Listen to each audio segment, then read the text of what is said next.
Lewis y Clark probablemente son los pioneros más famosos de esta parte de los Estados Unidos. En los 1803, Thomas Jefferson los comisionó para ir y explorar la parte oeste de los Estados Unidos. En aquel entonces toda la parte oeste de los Estados Unidos era territorio de España. Entonces no hubo americanos viviendo en esta zona.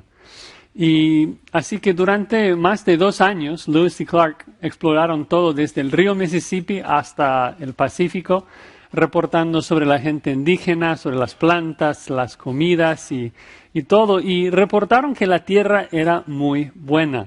Y entonces se puede decir que una de las más grandes razones por las que los americanos pudieron llegar acá hasta California es debido a los pioneros Lewis y Clark. Ellos hicieron el viaje y luego regresaron para mostrar el camino y explicar cómo llegar. Pero lo interesante de un trabajo de un pionero es de que, aunque hicieron un buen trabajo, hay algo que falta allí. De que el pionero descubre el camino, pero el pionero no te ayuda, no te lleva. Esto lo haces tú. Y esa realidad se pone muy vívido en la historia de California, porque exactamente 40 años después del viaje de Lewis y Clark, un hombre llamado George Donner intentó hacer el mismo viaje con un grupo de más o menos 100 personas. Y hubo unos contratiempos, no viajaron muy rápido y no cruzaron la Sierra Nevada a tiempo. Y tuvieron que pasar el invierno en las montañas. Mucho frío, mucho hambre y básicamente la mitad del grupo falleció y los que sobrevivieron recurrieron al canibalismo. Es una historia que todos los niños acá en los Estados Unidos aprenden en la escuela. Es un acontecimiento muy feo en nuestra historia. Y se pone muy vivo la realidad de que aunque Lewis y Clark les mostró el camino, pues saber el camino y hacer el camino, hacer el viaje son cosas diferentes. Los Donner necesitaban más de un pionero, ¿no? Necesitaban más de un mero ejemplo. Y creo que eso es muy similar a lo que nosotros experimentamos en nuestra vida cristiana, en particular cuando pensamos en Hebreos 11, de que tenemos los pioneros de Hebreos 11, hombres que corrieron bien. Sus vidas dan testimonio de que es posible perseverar con fe hasta el final. Y vemos hombres como Abel, como Enoc, como Noé, Abraham, Moisés, corrieron muy bien y sus vidas ilustran cómo es de que nosotros también podemos dar gloria a Dios. Son nuestros héroes. Pero saber el camino, tener un buen ejemplo de cómo caminar, no es suficiente para que nosotros lleguemos al cielo. Necesitamos más de un mero ejemplo. Somos demasiado débiles y el invierno de este mundo es demasiado frío para que nosotros lleguemos. Necesitamos entonces un mejor pionero. Un pionero que después de hacer su propio viaje nos ayude a terminar el nuestro, nos capacite. Yo creo que es por eso que la lista de los héroes de la fe de Hebreos 11 culmina en el capítulo 12 con el ejemplo de nuestro Señor y Salvador Jesucristo. Él no solamente hizo su viaje perfectamente, ahora ha sido exaltado a la diestra del Padre, apoyándonos a llegar con bien. Y con este ánimo, entonces, el autor de Hebreos nos exhorta a hacer nuestro viaje al cielo para estar con Cristo. Pero nos exhorta a hacer el viaje no lento, sino hacerlo rápido, de correr a toda velocidad. Y nos da 4 pistas, 4 verdades que nos van a ayudar a correr a toda velocidad al cielo. Primero, que debemos considerar el éxito de otros, luego la urgencia de correr, la meta de la carrera y finalmente el estímulo de Jesús. Así que si tienen sus Biblias, vamos a estar en Hebreos 12, estudiando los primeros 3 versículos, Hebreos 12, 1 al 3. Así dice la palabra de Dios, Hebreos 12, 1. Por tanto, nosotros también, teniendo en derredor nuestro tan grande nube de testigos, despojémonos de todo peso y del pecado que nos asedia y corramos con paciencia la carrera que tenemos por delante. Puesto los ojos en Jesús, el autor y consumador de la fe, el cual por el gozo puesto delante de él sufrió la cruz, menospreciando el oprobio, y se sentó a la diestra del trono de Dios. Considerad a aquel que sufrió tal contradicción de pecadores contra sí mismo, para que vuestro ánimo no se canse hasta desmayar. Vamos a pedir la ayuda del Señor.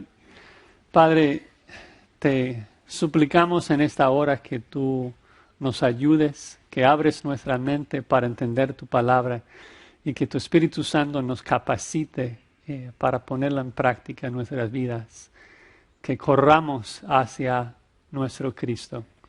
Y es en su nombre que oramos. Amén.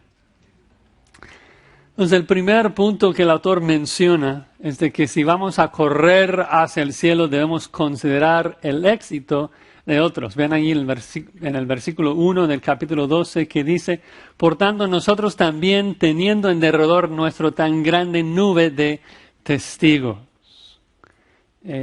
Algo interesante en ese versículo, yo recuerdo muy bien cuando yo tenía 15 años, mi padre falleció. Y este versículo me dio pavor, me dio temor, porque me fue enseñado de que el punto de este versículo es de que cuando nuestros seres queridos pasan a la presencia de Dios, de que llegan a los bancos de un estado y ahora nos supervisan y nos ven. Y supe que ahora mi padre estaba viendo todo mi pecado y me dio una tremenda vergüenza. Ahora, esto está mal por varias razones. La primera es que lo que nosotros debemos temer no es de que un humano nos vea, sino de que Dios en toda su santidad nos ve y Él escudriña cada pensamiento de nuestro corazón. Pero además de esto, este versículo no enseña que nuestros seres queridos están observándonos. Si un familiar ha pasado a la presencia de Dios, seguro está completamente cautivado por la gloria de Cristo, adorándole constantemente. Y además, si vemos el contexto, vamos a ver lo que realmente significa. Ven ahí en el primer versículo de que comienza con la frase, por tanto, nosotros también. Y esa frase nos liga fuertemente con el capítulo anterior, Hebreos 11. El autor es explícito que los testigos que ahora nos rodean son los testigos de Hebreos 11. ¿No? Noten de que además de eso, no dice de que ellos son espectadores viéndonos, sino de que ellos son testigos. Nos rodean una nube de testigos. ¿Por qué son testigos? Bueno, es porque ellos testifican a nosotros de que podemos perseverar hasta el final con fe. Y Hebreos 11 recalca este punto varias veces. En el 11:3 dice que Abel, aunque está muerto, aún habla a nosotros por su fe. Y de hecho, al final del capítulo 11, en el versículo 39, observen lo que dice. Hebreos 11:39. Dice, todos estos testigos, aunque alcanzaron buen testimonio mediante la fe, no recibieron lo prometido. Entonces, ellos son testigos que nos están dando testimonio de que la vida de fe se puede vivir con éxito, ¿no? Testifican que los cristianos perseveramos hasta el final.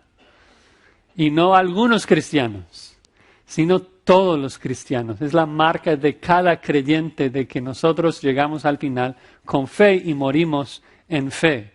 Y es necesario porque, como el autor recalca en el 39, ningún cristiano recibe lo prometido en esta vida. Ningún creyente recibe su herencia acá. No recibimos la herencia hasta después de la muerte. Es decir, que tenemos que morir con fe de que Dios va a ser fiel y entregarnos lo que nos prometió, ¿no? Entonces, todos estos hermanos llegaron al final y están en las nubes del cielo, por decirlo así, porque ya han pasado a la presencia de Dios, ya recibieron su premio, ¿no? Entonces ya vimos esto en el capítulo 11, pero es increíble pensar en esto, el ejemplo de estos hermanos que vivieron su vida con fe, ¿no? Vivieron por fe. Eran hombres comunes y corrientes como tú y yo, o sea, pecadores. O sea, cuando pensamos en gente como David, gente como Sansón, gente como Jefté, no eran hombres perfectos, pero por fe pudieron agradar a Dios. ¿Recuerdan esa historia de Enoc, que caminó con Dios de tal manera que Dios luego dice, a este me agrada? Quiero que todo el mundo sepa que Él es mi hijo. Yo no me avergüenzo de decir que Él es mi hijo. Y mejor, mi hijo, vente para acá. Y lo llevó a su presencia. O sea, un hombre pecador, pero por fe pudo agradar tanto a Dios. O sea, qué ejemplo para nosotros de imitar. Debemos tener un anhelo fuerte de querer hacer lo que ellos hicieron, de agradar a Dios y de terminar nuestra carrera con fe. Entonces, qué ánimo, ¿no? El hecho de considerar el éxito de esos hombres, de ver su fe y de imitarlo, ¿no? Si vamos a llegar a nuestra meta, si vamos a correr hacia la meta, es sabio considerar cómo es de que otros han llegado a la meta. Y la única manera de llegar a la meta, de acuerdo a Hebreos 11, es por fe. Porque sin fe es imposible agradar a Dios, la única razón de por qué existimos, de dar placer a nuestro Creador. Entonces, el primer punto, corramos prestando atención al ejemplo de otros ganadores, pero también debemos correr considerando, segundo punto, la urgencia, la necesidad de correr. Dice en la mitad del versículo 1, despojémonos de todo peso y del pecado que nos asedia y corramos con paciencia la carrera que tenemos por delante. O sea, esto no es un viaje que puedes llegar despacito, lento. Hay que correr. En la misma manera que esa familia, los Donner, no, o sea, todos, casi la mitad murieron por no viajar lo suficientemente rápido. El autor de Hebreos presenta el viaje al cielo como una carrera, un maratón. Y hay varios pasajes bíblicos que usan esa ilustración de que hay que correr hacia Jesús. Pablo dice en 1 Corintios 9:24, ¿no sabéis que los que corren en el estadio, todos a la verdad corren, pero uno solo se lleva el premio? Dice, corred de tal manera que lo obtengáis. Hay prisa, hay que correr rápido. Dice, hay que correr la carrera. Ahora, lo curioso es de que cuando nosotros pensamos en una carrera, por lo menos yo, pensamos en un estadio, unos bancos, unos carriles bien pintados, todos corriendo en su lugar, todo bien ordenado. Y corren tal vez unos 100 metros, 200 metros. Pero la palabra acá que se traduce carrera es lucha. Y se trata de cualquier competencia en el primer siglo, sea de caballos, de hombres corriendo. Pero podemos imaginar cómo es ese tipo de competencia, ¿no? El uno contra el otro. Es difícil, es una lucha, ¿no? Además, sabemos de que no es una carrera corta, porque el autor dice que hay que correr con paciencia, ¿no? Con perseverancia. Da la impresión de que va a ser una carrera muy larga. Entonces creo que la imagen allí no es de correr un poquito, sino de hacer un maratón, de viajar de una ciudad a otra ciudad corriendo todo el tiempo. Para nosotros, es decir, corriendo hacia la ciudad celestial, pero a toda velocidad, ¿no? Porque va a ser un viaje largo, difícil, arduo, luchando contra otros, luchando contra nuestra propia carne. Necesitamos ayuda. Y el autor nos da 3 instrucciones que nos van a ayudar. Lo primero es como un entrenador que quiere instruirnos cómo correr. Dice, primero tienes que quitar cualquier peso que tengas, ¿no? Y en la ilustración de un maratón, la razón se vuelve obvia, ¿no? O sea, yo no soy maratonista, yo no puedo correr más de tal vez unos 20 metros. Pero todos entendemos de que no vas a acabar un maratón si llevas una mochila con libros. O sea, no es sabio tratar de correr a larga distancia con peso, ¿no? Un maratonista deja todo, se despoja de todo. No lleva ni celular, ni cartera, ni llaves, ni nada. Ninguna libra extra. Quiere correr a toda velocidad y lo más ligero posible. Quitar cualquier estorbo. Y esto debe ser nuestra mentalidad. De que queremos llegar a Cristo, queremos llegar al cielo. ¿Cómo corro más ligero? ¿De qué cosas debo despojarme? Ahora, a lo mejor dices, ok, la ilustración suena fácil de entender. Estoy corriendo y debo quitarme de todo peso, pero en la práctica, ¿cómo aplico esto? ¿De qué cosas tengo que despojarme? Y creo que el contexto nos ayuda un poco. Vean ahí de que dice de que tenemos que despojarnos del peso, de todo peso y del pecado que nos asedia. Nos vamos a empezar con el pecado y luego regresamos para el peso, porque el pecado es un poco más obvio, es un poco más fácil. Dice, el pecado nos asedia, nos envuelve. El autor sabe de que si pecas en tu carrera celestial, te vas a caer. Cada vez que pecas, caes. Y si caes en cada rato, difícilmente ya vas a llegar al final, ¿no? Y esa idea es de que el pecado se presenta como un vestido que te enreda. Recuerden que en los primeros siglos, todos, tanto hombres como mujeres, usaron un vestido que llegaba hasta los pies. Y era muy común de que si alguien no tenía tiempo para prepararse, comenzaba a correr y luego el vestido te enreda en los pies y luego te caes. Primero tienes que agarrar el vestido y armarlo con un cinto, ¿no? Entonces el pecado se presenta así como algo que te enreda, te hace caer, ¿no?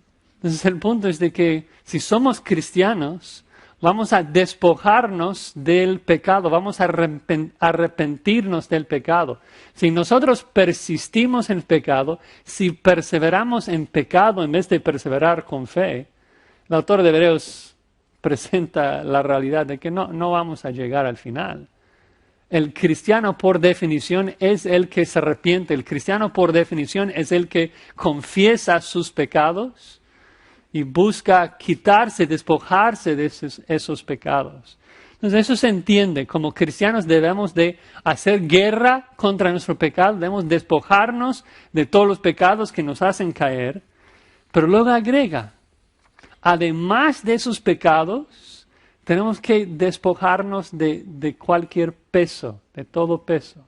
Entonces está hablando de algo que en sí no es pecado, pero que estorba nuestra carrera. Déjame ilustrar con una pregunta. ¿Es pecado jugar un videojuego? ¿Sí o no? Mi respuesta sería no, no es necesariamente pecaminoso con tal de que el videojuego sea sano. Pero ahora la pregunta, ¿es posible que juegues tanto que se vuelva un estorbo en tu carrera espiritual y que se vuelva un peso que sujeta y aminora tu velocidad en esta carrera? Ahora la pregunta es, claro que sí. Pablo dice, todo me es lícito, pero no todo conviene. Todo me es lícito, pero no todo edifica. Debemos despojarnos aún de cosas lícitas, si es de que estorban nuestra velocidad, si es de que aminora nuestra velocidad de correr hacia Cristo. Entonces, algo muy, muy importante acá. En el momento de que una acción que normalmente es lícita, una acción que no es pecado en sí, pero en el momento que te das cuenta que esa acción no conviene y no edifica y ha llegado a ser un peso en tu carrera espiritual, tienes que despojarte de esa acción y si no lo haces, te es pecado. Dices, oye, Josías, acabas de decir que no es pecado.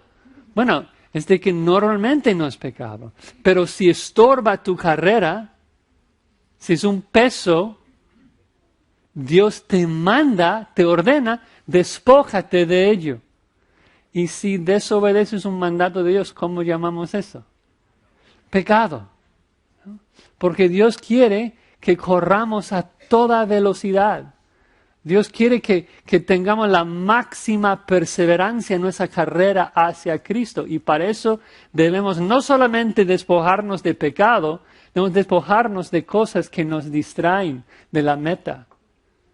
Cosas que llenan nuestras mentes de preocupaciones mundanas, innecesarias, ¿no? Entonces, necesitamos hacernos la pregunta de qué cosas me he despojado con el fin y la intención de poder correr más rápido hacia Cristo. ¿De qué cosas me he privado como cristiano por mi deseo y mi anhelo de llegar a Cristo? Y si no puedes decir nada, hay un problema ahí, ¿no? De que no estás viendo bien tus prioridades, ¿no? De que la única prioridad tiene que ser llegar con Cristo, de correr hacia Él, nuestra meta, ¿no? El maratonista tiene que entrenar duro, tiene que correr duro, enfrentar muchas pruebas, privarse de muchas cosas en el camino. A lo mejor suena absurdo, pero si un maratonista come tacos mientras corre, no va a llegar al final, o difícilmente va a llegar, ¿no? Hay que privarnos de ciertas cosas, ¿no? Para obtener el premio, ¿no? Entonces, despojarnos de los pesos que aminoran nuestra velocidad, quitarnos del pecado que nos hace caer, y luego una tercera instrucción dice que hay que correr con toda paciencia. Uno no recibe el premio por empezar la carrera, ¿no? Hay que correr y nunca dejar de correr. Correr con toda paciencia, dice. Pero quiero aclarar algo. Porque a veces la gente cita ese versículo, dicen, para justificar su pecado, como un pretexto. Dicen, ok, debo correr, pero no tan rápido. Voy a correr, pero con paciencia, tranquilo, ¿no? No hay que hacer cosas tan radicales para Cristo. Hay que correr, hay que avanzar, pero queremos ser cristianos como más tranquilos. No, nada que ver. Paciencia en original significa persistencia, significa perseverancia. La idea es de que vamos a correr con la intención de nunca dejar de correr hasta llegamos a la línea de meta, hasta que llegamos con Cristo. Corres y no con la intención de correr un poco, corres hasta el final. Y la forma del verbo también expresa esa necesidad de correr constantemente, de nunca descansar. Esta carta de Hebreos está repleta, está llena de muchas exhortaciones de perseverar hasta el final, de no abandonar la fe, de no tirar la toalla. Claro, siempre con el ánimo de que Cristo está en el cielo, preservando a los suyos, terminando la obra en nosotros, pero nosotros tenemos el deber de ocuparnos en nuestra salvación con temor y temblor y correr hacia Cristo. Hay que quitarnos de pecado, quitarnos de cualquier estorbo y correr de manera persistente hasta llegar al final. Y la pregunta es si tú como cristiano sientes esa urgencia. Si sientes la urgencia de que tienes que correr o no vas a llegar. O si dices, salvo siempre salvo, no importa qué hago. Puedo descansarme aquí tranquilo. No, el mandato de Dios para los cristianos es que debemos de correr hacia Cristo. Debemos pensar que estamos corriendo como si hubiera un león rugiente persiguiéndonos. Porque sabes que hay un león rugiente que está persiguiéndonos. Un diablo que quiere matarnos y devorarnos. El pecado que quiere matarnos. El mundo que quiere matarnos. Y hay que huir de este mundo corriendo hacia Cristo. Debemos sentir esa urgencia, esa necesidad de correr, de no irnos a la deriva, como dice Hebreos 2, de no sentir que estoy bien, no, de siempre ocuparme más y más, de siempre tratar de amar más, de obedecer mejor, de no sentir tranquilos. No debemos jamás sentir tranquilos en este mundo, hasta que lleguemos a la meta. Debemos estar perseverando y ejercitando todo